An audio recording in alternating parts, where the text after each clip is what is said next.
fantastic cross, and an even more sumptuous finish. That was a very difficult ball to get to from Isaac Mensah, but he managed to do it. Felix, let's talk about the game itself. Hearts of Oak started the game off very, very jittery, very nervy.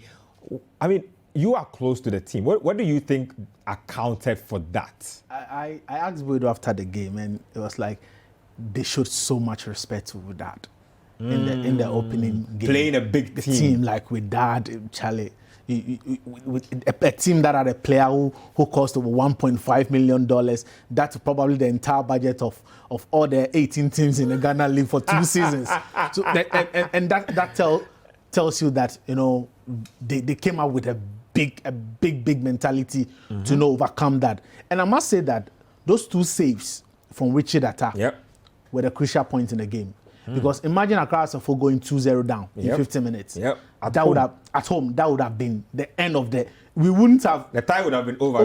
You wouldn't have needed a second leg. You just have to write to CAF and say, you know what, we are not coming for the second leg. So I think that they managed to contain that pressure, but I'm sure that Boyd will work on that aspect. And from that, I think after the water break in the 32nd minute, it was all Accra Asafo, and I was so pleased with what I saw. And I'm happy as a Phobian and as a Ghanaian that we have a Ghanaian club who is competing with another team in Africa which have a bigger budget, a bigger entity, bigger pedigree, everything. Bigger pedigree, experience and all that. If you look at this Wydad team, since they made their debut somewhere to 2013 in the CAF interclub competitions, they've been quarter-finalists, semi-finalists. They won it in 2017 and all that. So they have the experience.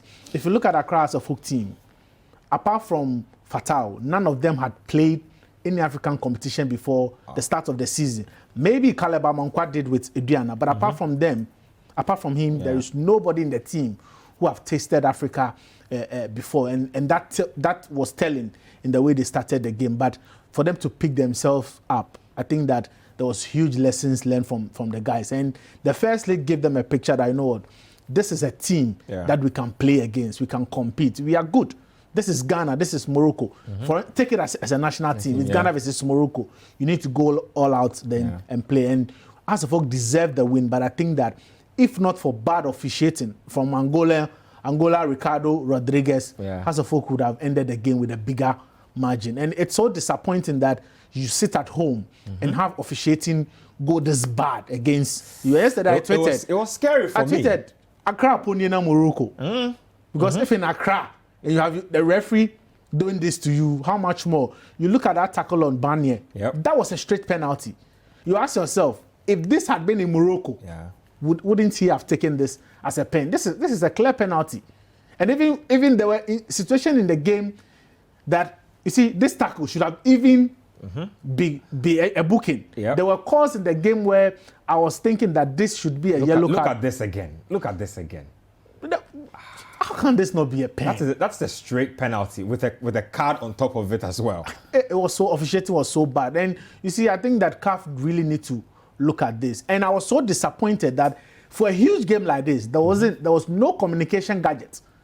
The referee had no communication. There was no communication gadget from the assistant. So it will be difficult for them to communicate very, very well. Even in the Ghana Premier League with no sponsorship and all that, we have referees using the communication gadget. But for a huge Champions League like this, we are not getting to use VAR here. But the VAR will be available in the second league.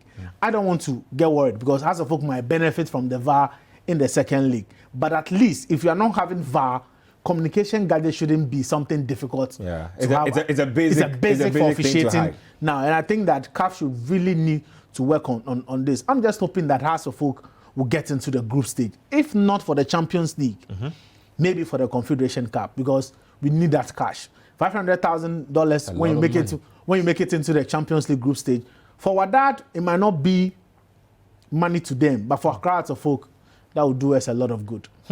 Let's talk about preparation for the game itself. Now, there was all the talk about Hearts being at a disadvantage because the Ghana Premier League hasn't started. Wydad already had played 5 or 6 games in their league and are top of their table already. Their fitness levels were not supposed to be the same. How did Accra Hearts of Folk manage to cross that particular hurdle to be able to put up a performance like this? I think that kudos to the technical team. You know, I think that they did a very good job with the fitness of the team. But you see, in situations like this where you have teams participating in the CAF Interclub competition, it is important that the Football Association helps the team. If for no reason or if for some reasons, you can't even give the clubs sponsorship when they are playing the league. If for reasons you can't even support them financially when they are playing in the African club competitions, give them a consistent calendar.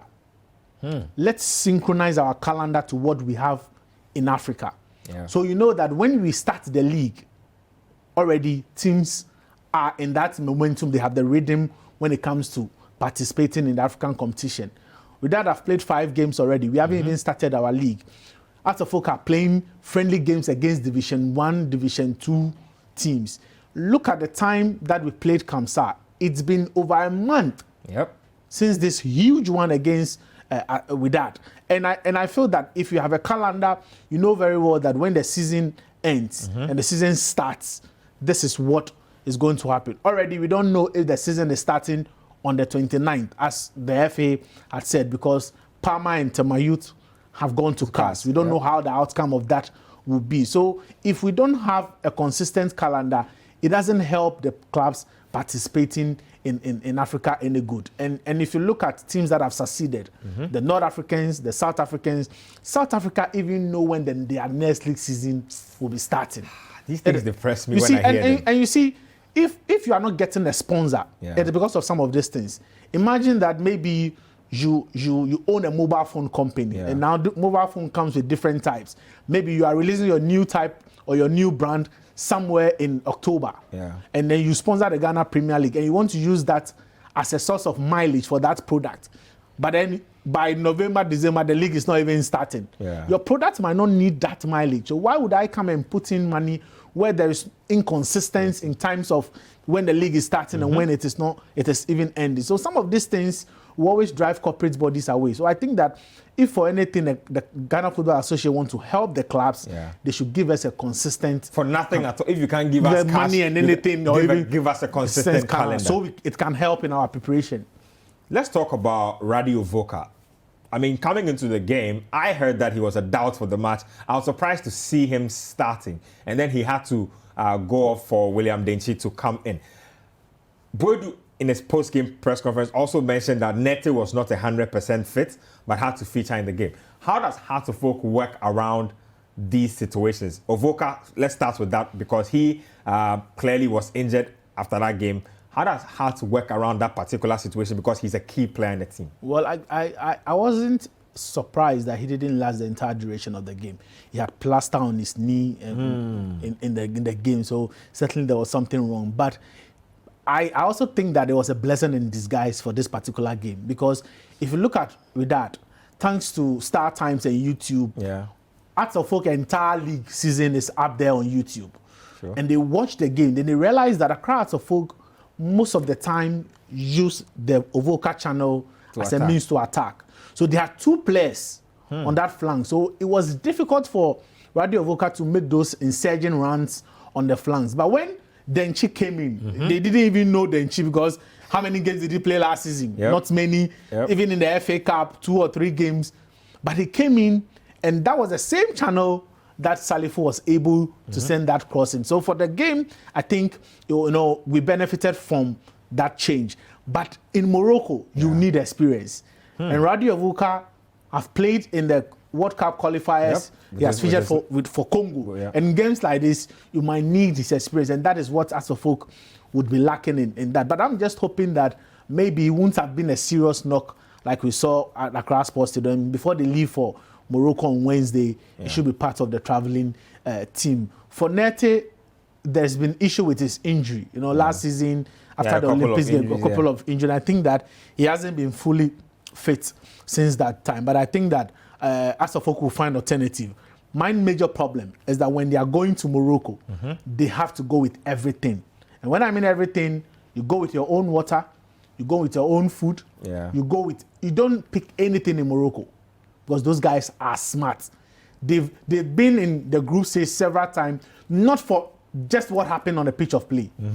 They know how they know the politics around the game. It. If you look at the Moroccans, they came with a chartered flight. Yeah. Immediately they came, they went to the Moroccan embassy. They invited the Moroccan ambassador to Ghana to the game. Yesterday at Accra Sports Stadium, yeah, she came with a contingent. That is the thing. Yep. So before you leave for Morocco, liaise with the Moroccan, the Ghana embassy in Morocco and tell them, you know what, get us a bus, get us a hotel. We are come with our own water. Everything, even if it means tissue and spoon. We've seen instances where hearts have traveled and players have ended up with running stomachs and stuff like that and before games. And this game will be a late kickoff.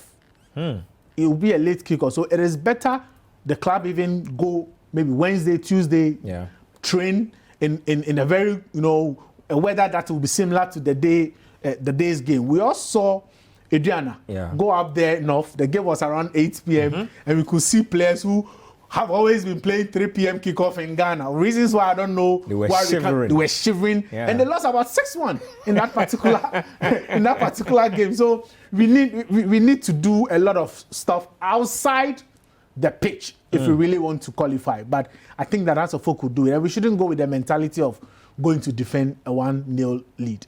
You can't do that in North Africa. Go out there and play. It is doable.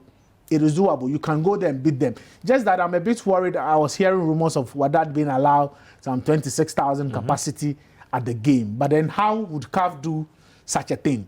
You give Accra folk 2,000 and then you are thinking about giving Wydad 26,000. But I also got the info that already the Moroccan league is being played behind closed doors. Yeah. It means that Asafo can take advantage of that. The only disadvantage could also be that now that it's an empty stadium, when you are being maltreated by officials and things, nobody will hear about it and say. So I just hope that we have the real mentality into going into that game. But if somebody or if any team in Ghana can cause an upset against a North African team, it is Accra folk. Let's talk about goal scoring, because that seemed to be a big problem for Samuel Boadu yesterday. He kept on hammering, and he was upset about the composure of his forward men in the game. He said that if his forward men had shown more composure in front of goal, they probably would have ended up with more goals on the day. Are you worried about goal scorers? Are you worried about their composure? Are you worried about even chance creation when Accra Asafo go tomorrow? I think when you talk about Accra Asafo, they create a lot of chances. There is creativity when it comes to the chances created. Yesterday, for instance, I could have counted Kofi Koji's strike. There are some Wajan look-alike against US. The keeper did very well. That was going straight in. There were instances where Daniel Fuye, for me yesterday, he made a lot of wrong decisions. And I think that they really need to work on that. And then there was one that Salif Ibrahim had, and I was thinking this should have been the goal. And we all saw the reaction from the stadium. So the chances are being created. And I think that what the players need is to have a cool composure in front of goal. If they do that, we will score a lot of goals. Asafo scored a lot of goals last season. They have chances. When they create the chances, when they are relaxed, they should be burying them. But I'm hoping that when we get to Morocco, at least a goal will do. If we score a goal in Morocco, it means they need to score 3. And that is how good it is. Yesterday, I asked the stopgard coach for the Moroccans, their goalkeeper trainer. He said he would have preferred to lose the game 2-1, 3-2. But 1-0 is a very dangerous result for them. And they are not happy about that. But they know they'll win 3-0 in Morocco. And I said, well, let's see what happened in Casablanca. Without capable of winning 3-0 or not, maybe Accra Asafo will have a say in that particular matter. Let's